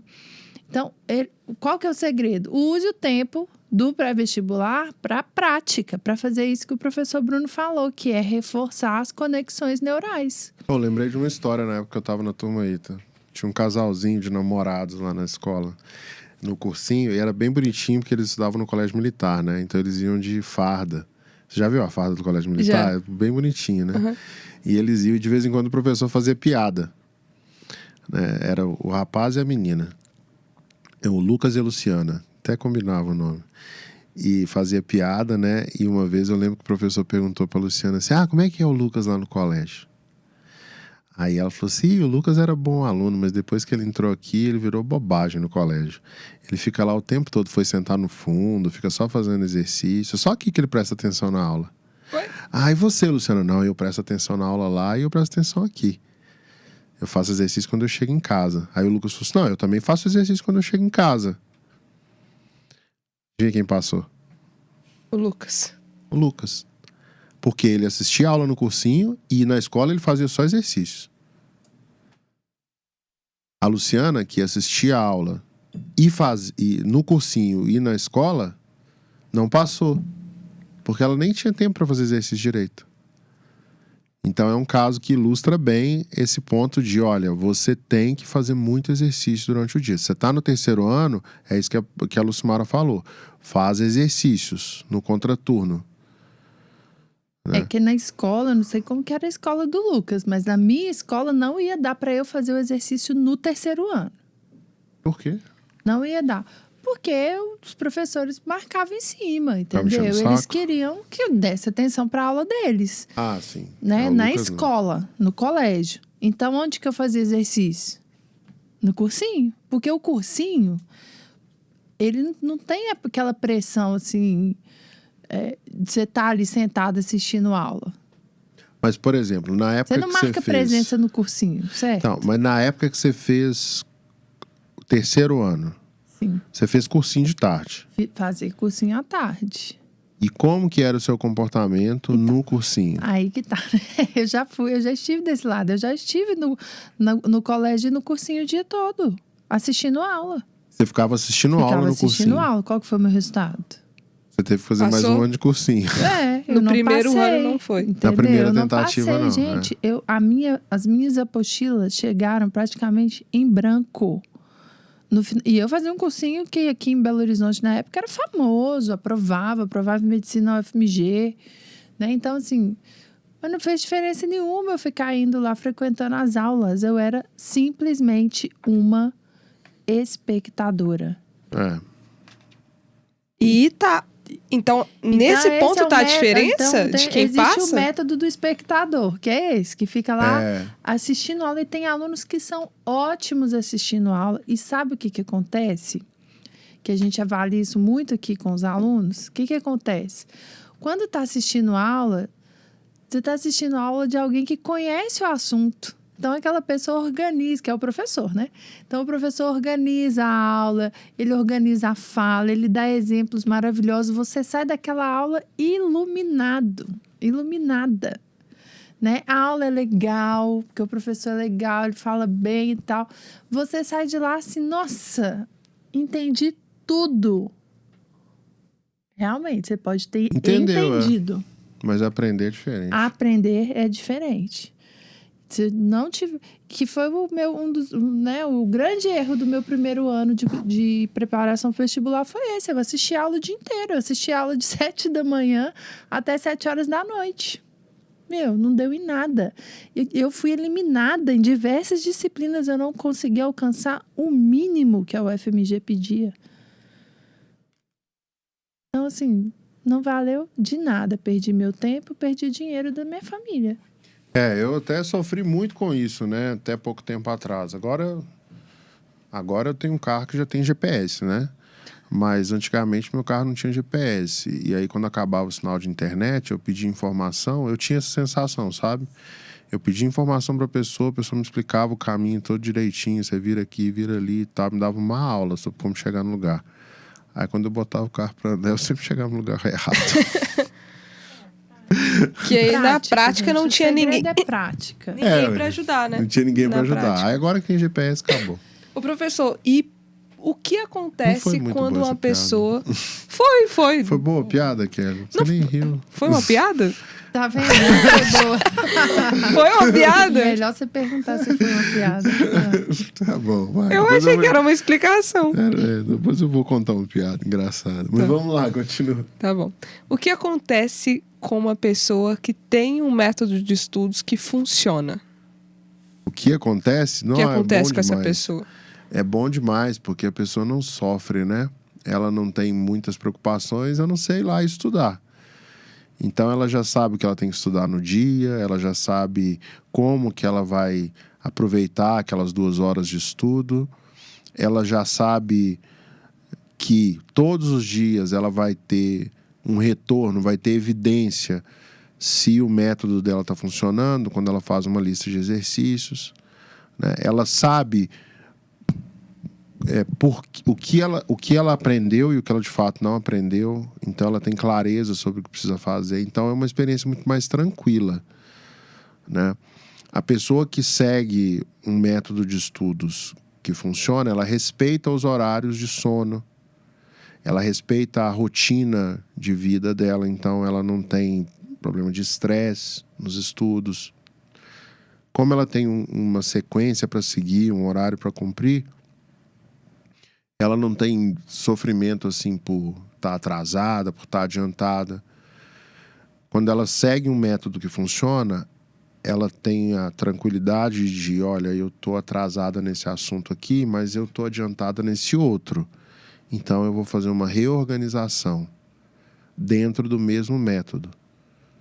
Ela consegue levar várias áreas do conhecimento em paralelo, quando ela segue um método de estudos que vai fazer a pessoa passar. Como que eu sei disso? Porque tem vários alunos que já passaram e seguem o método e continuam seguindo na faculdade. Porque não é um método que serve só para a faculdade. Ele serve para aprender qualquer coisa na vida. Qualquer coisa que você quiser aprender na sua vida, que você repetir com constância, mais ou menos no mesmo horário do dia, você vai aprender, né? Você vai aprender. Antigamente era simples, você pegava um livro, seguia estudando. Nem todo mundo tinha acesso à escola no Brasil, né? Poucas pessoas queriam fazer universidade pública. A informação não era tão disponível, então já tinha uma barreira financeira para você conseguir um material de estudo. Hoje não. O número de vagas na universidade pública não subiu tanto. Hoje a gente está falando de, no máximo, 5 mil vagas. No máximo, na média, 5 mil vagas em medicina e universidade pública. Para quase 300 mil candidatos, 283, né, segundo o INEP em 2019. Então, só que antigamente essas pessoas não tinham recursos. Hoje, qualquer celular na mão dá para a pessoa um material de estudo, entendeu? Um aluno que estuda no quadro, por exemplo, antes, para ter aula com os professores aqui do quadro, a pessoa tinha que sair de casa, pegar um ônibus e ir até o centro da cidade. Quem não mora na capital tinha que mudar de cidade. Hoje não, o dinheiro que a pessoa ia gastar de passagem, ela paga aqui para estudar no quadro e aprende do mesmo jeito. Na verdade, do mesmo jeito não, ela aprende até melhor, porque ela vai ter uma experiência personalizada, né? E ela consegue competir nas vagas. Por isso que para passar em medicina você precisa fazer mais de 900 na prova de matemática, você precisa fazer mais de 940 na redação. O que é mais de 900? Para chegar com uma média acima de 800, a pessoa tem que fazer pelo menos 40 acertos em cada uma das provas do Enem. Na FUVEST, você tem que ter índice de acerto acima de 90% para ir para a segunda fase. Isso mostra o quê? Que a concorrência está só aumentando. Tem muita vaga no ensino superior? Tem. Mas as pessoas já perceberam que as faculdades públicas, as universidades públicas são muito melhores. Abrem muito mais oportunidades. Né? E o acesso à informação está deixando esse contexto cada vez mais competitivo. Mas tem uma coisa que ninguém aprende. Que a escola não ensina. Que é aprender. Por isso que as pessoas demoram 2, 3, 4 anos para passar um curso concorrido. Pesada essa frase final, hein? Deu um ó. Qual? E a escola, você vai pra escola pra aprender e você não aprende. Não aprende. E não aprende. Então, assim, quanto que dura o ensino fundamental e o ensino médio? Dão quantos anos, assim, 11. mesmo? 11 anos. Imagina você ficar 11 anos na sua vida e depois você ter que aprender tudo de novo pra fazer uma prova. Aprender tudo de novo, não. É pela primeira vez. Aprender Né? pela primeira vez. É praticamente, né? Aprender. É aprender praticamente tudo e é praticamente pela primeira vez, né? Porque sempre tem alguém, um ou outro, que sai da escola sabendo e tal, e passa direto. Professor, Mas é muito raro. nesses podcasts que a gente está fazendo, a gente sempre traz soluções, né, para as pessoas. A gente falou de vários temas, né? A gente falou de medo, a gente falou de disciplina. E hoje a gente está falando de método. E aí hoje a gente teve uma aula de um método que funciona. Mas muitas pessoas sempre colocam uma objeção assim. Ok, mas eu vi que esse método funcionou em com várias outras pessoas, mas eu não tenho disciplina para seguir esse método à risca. E aí eu queria que vocês comentassem essa objeção. Eu não tenho disciplina para seguir esse método. O que essa pessoa deve fazer? Vai falar, Lu? Ou eu posso falar? Posso falar? Olha, eu vou abrir meu coração aqui. Seja sincero. Tá? Eu tenho alguns anos que eu tô lutando aí para melhorar a minha saúde. E eu nunca tive disciplina para cuidar da minha saúde. Né? Então, o que eu fiz? Eu contratei um personal trainer. Ele me liga e me cobra de ir lá fazer a ginástica. E para melhorar a minha saúde mental, isso já tem um tempo que eu tenho um terapeuta. Ele me liga, combinando se eu vou lá ou não. E eu fiz um compromisso, né, com essas pessoas para eu ter a disciplina. E eu descobri que todas as pessoas de alta performance que alcançam bons resultados têm outras pessoas para ajudá-los a crescer. Então, seja, por exemplo, hoje, eu sou uma pessoa que é muito influenciada pelo meio. Então, eu preciso estar cercado de pessoas que têm o mesmo objetivo que eu. Vou dar um exemplo na empresa. Liderar uma empresa é uma coisa muito difícil. A gente passa por altos e baixos, tem momento que a gente fica triste, tem momento que a gente fica nervoso. Né? Eu tenho um grupo de amigos que, se eu contar para eles os problemas que eu tenho na empresa, eles começam a me mandar edital de concurso público. Né? E se eles me mandam muito... Hoje não mando mais, porque eu não dou a brecha. Mas antes, eu ficava com vontade de fazer o concurso público. Para mim era mais fácil. Cara, o concurso público eu passo, lá vai ser tranquilão. Aí hoje eu mudei. Eu participo de grupos de pessoas que têm os mesmos problemas que eu, que têm os mesmos desafios que eu e que estão buscando superar esses desafios. E assim, é bem caro participar desses grupos. Assim, é um investimento alto. mas eu sei porque me retorna muito mais, né? Tem um grupo que eu participo que, juntando a cota de participação no grupo, as viagens que tem que fazer, dá mais de 100 mil reais por ano. Só para estar nesse grupo de pessoas que estão crescendo. E eu faço esse investimento, porque eu tenho o objetivo de crescer. Então eu me cerco de pessoas que vão me ajudar. Tem pessoas que trabalham única e exclusivamente, né? Elas fazem isso com outras pessoas também, mas elas trabalham para garantir que eu vou estar bem. Tanto na parte da cabeça quanto no físico. Eu procuro ajuda. Se eu não tenho disciplina, eu tenho que procurar ajuda. A Lucimara é diferente. A Lucimara é uma pessoa super motivada. Ela é automotivada. Ela não precisa de personal trainer, entendeu? Mas eu não sou, eu preciso. Porque eu também não tenho essa disciplina que precisa ter com a minha saúde. Geralmente eu deixo o trabalho tomar conta, que são as coisas que eu gosto mais de fazer. E sabe o que eu vejo muito aqui com os alunos também, Kelly? Gente, foco e disciplina é algo que é desenvolvido. Assim, pouquíssimas pessoas têm isso naturalmente, né? Porque, como o Bruno tá falando, né? Eu tenho para algumas coisas, mas para outras eu não tenho. Então, assim, a gente tem que desenvolver. E aí, como que é esse trabalho de desenvolvimento, né? Do foco e da disciplina e como que o método ajuda, contribui para isso? Imagina você, um estudante que não consegue fazer exercício, que não consegue alcançar resultados bons nas listas. Quando você vai para a lista, você nunca consegue alcançar um resultado. Imagine que aplicando o método, você vai conseguir fazer exercícios que antes você não conseguia resolver. Você vai conseguir fazer mais exercício do que o que você conseguia resolver antes. Você vai conseguir avançar em conteúdos de disciplinas que você achava que você nunca iria aprender. Quando você aplica o método e ele vai trazer isso para você, essas conquistas, isso naturalmente se torna prazeroso. E é muito mais fácil desenvolver foco e disciplina quando você está gostando do que você faz, né? Por exemplo, quem vai para academia, né? Se a pessoa fosse para academia todos os dias e nenhum músculo dela se desenvolvesse, quanto tempo ela ia conseguir ficar nesse sistema de ir para academia todos os dias, entendeu? Quem tem como objetivo desenvolver a parte muscular do corpo.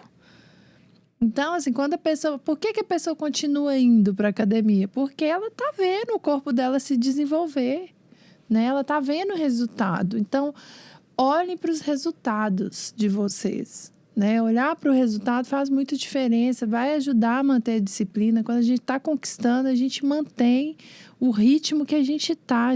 É muito difícil sair do ritmo da conquista, entendeu?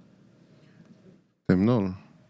E sabe qual que é a maior inimiga da disciplina nos estudos? A solidão. Quando você está solitário, você não tem clareza sobre si mesmo. Você não sabe o seu nível de dedicação, se você está dedicado, se você não está. Se você está aprendendo, se você não está. A partir do momento que você começa a buscar a ajuda de outras pessoas, aí você passa a ter referências. Né? Eu posso contar o meu caso do personal trainer. Quando eu contei para ele a minha situação, ele montou um treino. E a gente foi para aquele treino. Quando terminou o treino, ele tinha dobrado todos os pesos. Porque eu não tinha visão da minha situação. Eu aguentava uma carga de exercícios muito maior do que a que eu passei para ele que eu aguentava. E se eu fosse fazer sozinho, eu ia ficar lá naquela lesco-lesco, com aquele exercício molezinha, entendeu? Aqui, quando a gente vê os alunos chegando, tem aluno que chega, eu tenho muita dificuldade, eu tenho isso, tenho aquilo. Aí o aluno chega e faz uma lista, eu falo assim, olha, acertei 75% dessa lista, nem imaginava. E ganhei todas as estrelinhas de primeira. E o aluno começa a fazer as coisas, depois ele descobre que ele estudou pra caramba. Por exemplo, tem uma menina que estudou com a gente, que é a Camila.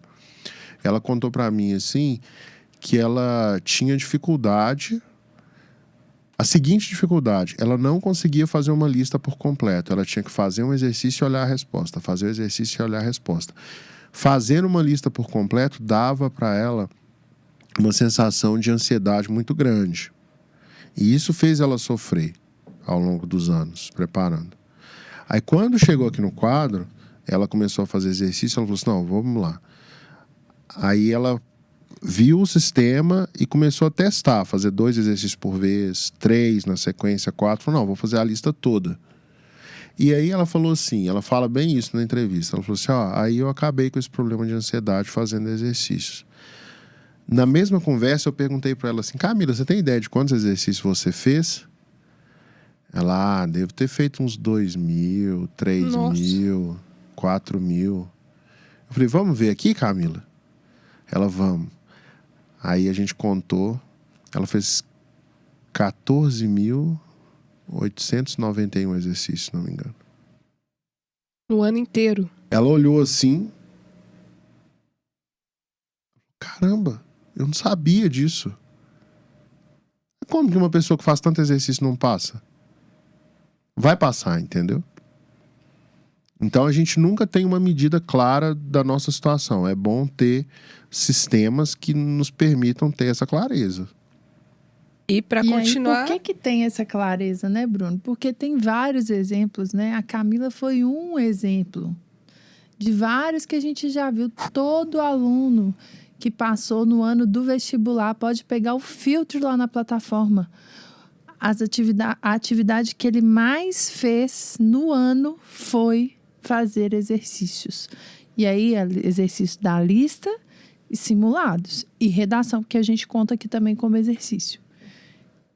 Ele passou a maior parte do tempo fazendo exercícios. Mas exercício também não é só ir lá, chegar e fazendo aquele monte de exercício à torta direito, tirando qualquer nota. É com critério, usando a lista como termômetro.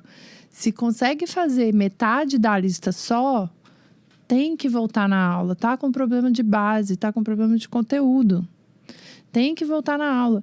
Se não consegue, se passar dos 50%, 60%, 70%, a monitoria já vai ajudar bastante a avançar.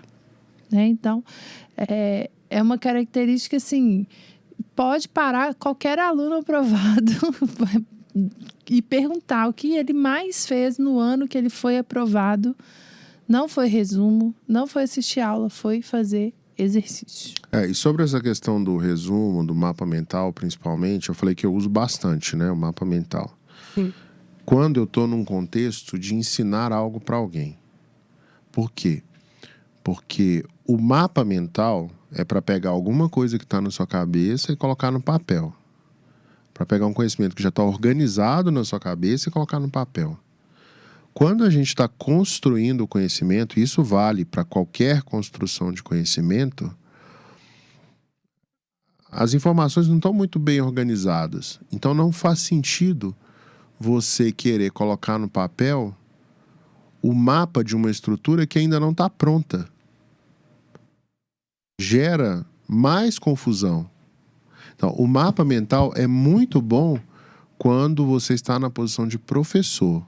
Quando você já tiver passado no seu vestibular e for dar aquela aula particular, sei lá, cobrando 50, 60, 70, 100 reais, dependendo de onde você estuda. Aí você leva um mapa mental para o seu aluno. Principalmente daqueles assuntos que você vai explicar mais de uma vez para várias pessoas. Agora, quando a gente está estudando para aprender, para construir o conhecimento, a melhor forma de anotação é aquele resumo tosco, tipo a cola que a gente já colou na escola, Kelly. Não. Nunca eu era colou? nerd. Que bonitinho. Quando você faz uma cola... Eu era nerd demais. Eu passava as colas, no caso. Então, quando você faz uma cola, sabe? Bem pequenininha, de qualquer jeito, para você só lembrar do principal lá na hora da prova, é isso. Essa é a anotação que funciona. Porque é rápida e prática. Entendido. Pessoal, tem muitas perguntas aqui no chat. Vou terminar aqui meu roteiro e vou passar para vocês. Podem ficar tranquilos aí, podem mandar mais perguntas para nós, tá bom? Professor Bruno e professora Lucimara, qual o jeito errado de seguir um método de estudos? Não seguir, né? Não seguir o método? Não, você entra no método e não segue, fica lá questionando, querendo mudar o mundo. Já que você entrou para seguir um método, vai lá e segue. E é muito comum, tá? Isso que o Bruno tá falando, de não seguir, entrar para seguir um método e não seguir. Ficar questionando. E outra coisa, outro jeito errado de seguir um método é não colocar marcadores para ver se o método está funcionando. E no caso do aluno do vestibular, é o que a gente está falando aqui já tem um tempão, né? Fica até repetitivo. Fazer lista de exercício, fazer simulado. Usar a lista de exercícios simulado como termômetro. Se você não estiver evoluindo nessas duas atividades, o método que você está seguindo está errado. Ou você está seguindo o método certo do jeito errado. Só tem essas duas. Porque se você estiver seguindo o método certo, do jeito certo, você vai evoluir nas listas de exercício e você vai evoluir nos simulados. Não tem como dar errado. E qual a diferença de seguir o método de estudos, né? Não, peraí. Eita, Nossa Senhora, deixa eu formular aqui. Qual o jeito certo de seguir o método de estudos? Então, aí você entrou para seguir um método, né? Você precisa ter clareza do que ele é. Então, já antes de entrar, você precisa entender. Conhecer, entender, né? Entender o método. Alguém te explicou e tal. Aí você começa a seguir. Por exemplo, aqui no quadro, para garantir que a pessoa entendeu, quando tem um volume muito grande de alunos entrando assim, né? Algumas épocas do ano tem bastante. Aí a gente faz uma semana de aceleração de estudos, que é quando o aluno é acompanhado por toda a equipe pedagógica, ele aprende a usar a plataforma, ele tem uma oficina de redação, uma oficina de uso da plataforma, uma oficina de simulado, ele tem uma oficina de aceleração para faixa preta, ele tem uma oficina de tutoria, ele aprende tudo. Então, uma vez que você aderiu a um método, vai lá e começa a seguir o método do jeito que os criadores do método propuseram para você seguir.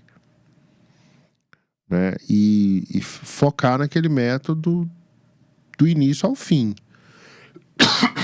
Bruno, mas e se o método não estiver funcionando? Aí você tem que ver se ele não está funcionando só para você ou se ele não funciona para quase ninguém. Por exemplo, aqui a gente está falando de mais de 3.000 aprovações só nos últimos 3 anos. Então, assim, funciona para todo mundo que segue. Né?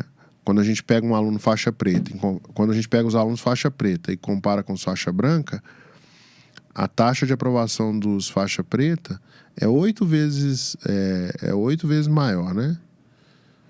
Então, assim, tipo assim, tem para cada 100 alunos faixa branca, 1 passa.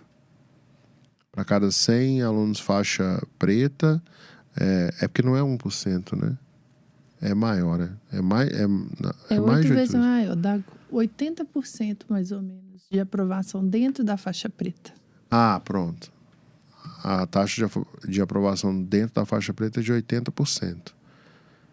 Então, assim, se a pessoa chega na faixa preta, 80% de chance de passar. Então, assim, tem que seguir o método. Acho que eu me embolei com esses números, fiz igual a Dilma.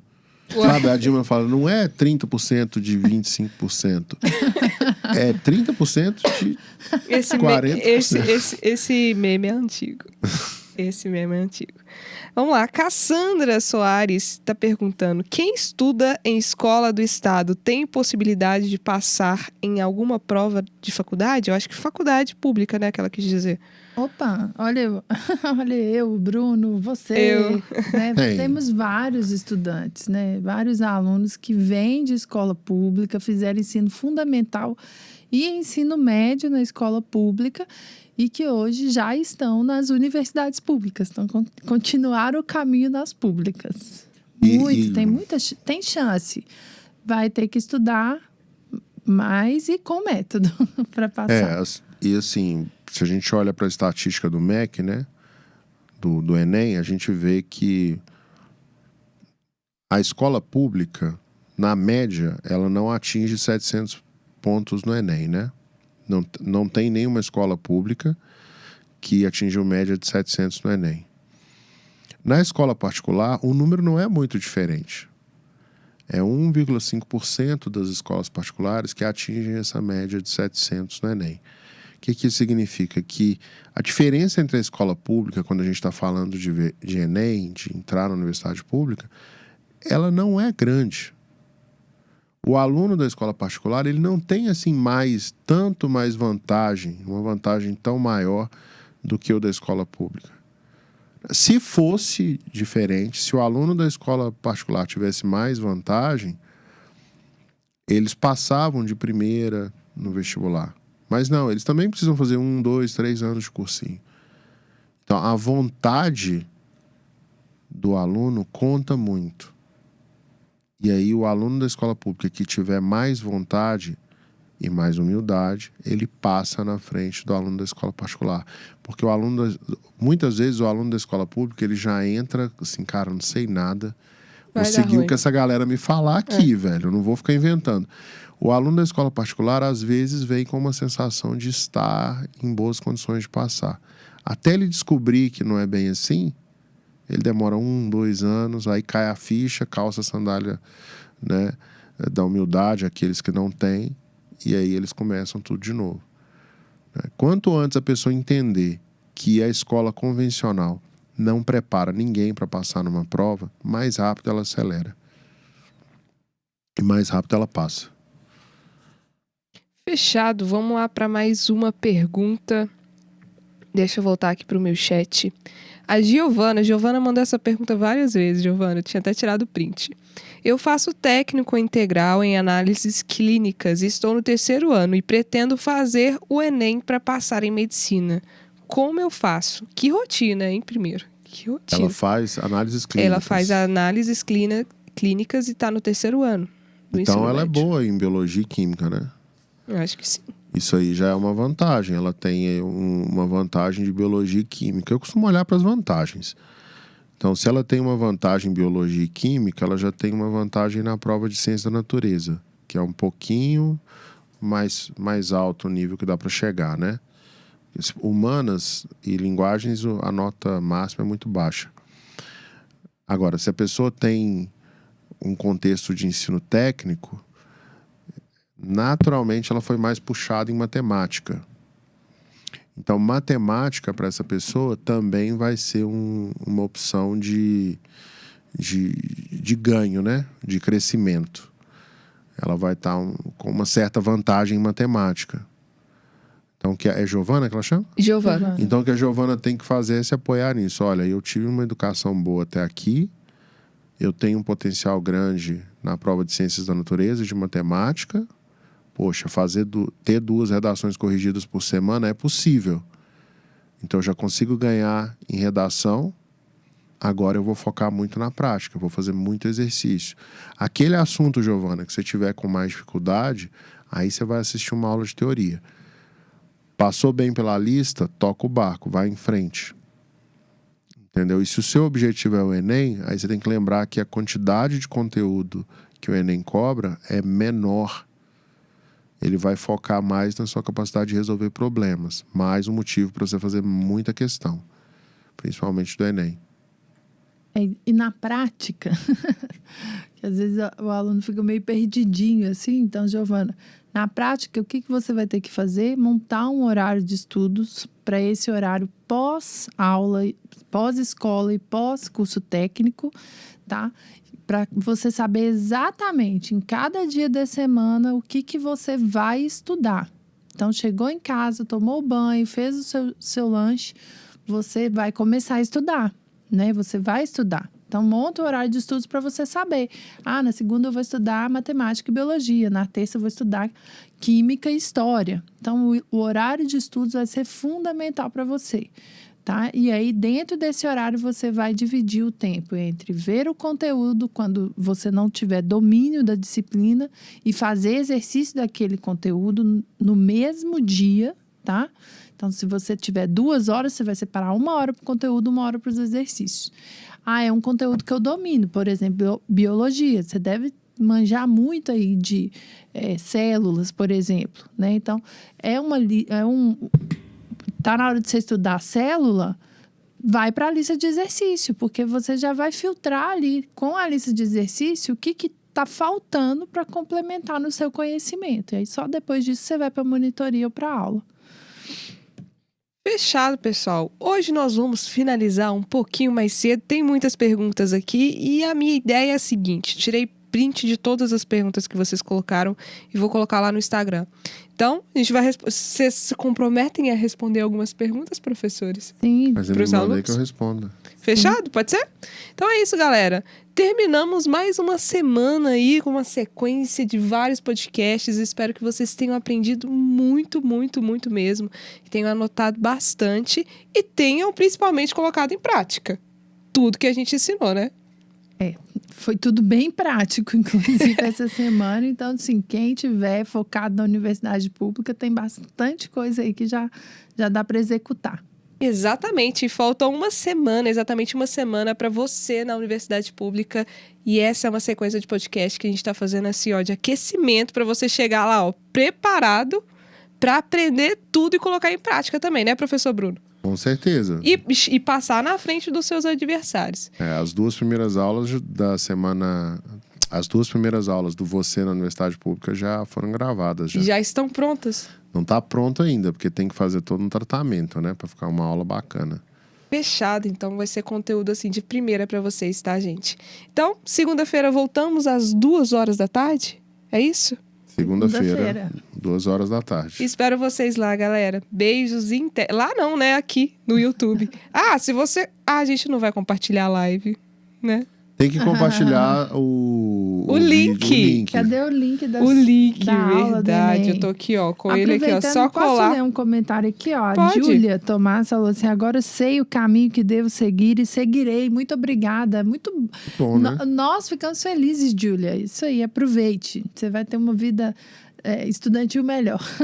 Para quem não sabe, esse link que a gente está compartilhando aqui é um link com 6 horas aulas da nossa revisão Enem do ano passado, tá? Então, conteúdo assim completo para você aprender aí o que tá caindo no vestibular do Enem, né? E a gente tá liberando esse link em todas as lives. Então, fique ligado, entra lá no nosso Instagram que você vai saber de tudo, tá bom? Beijos, até. Falou, Tchau, galera. pessoal. Tchau, pessoal.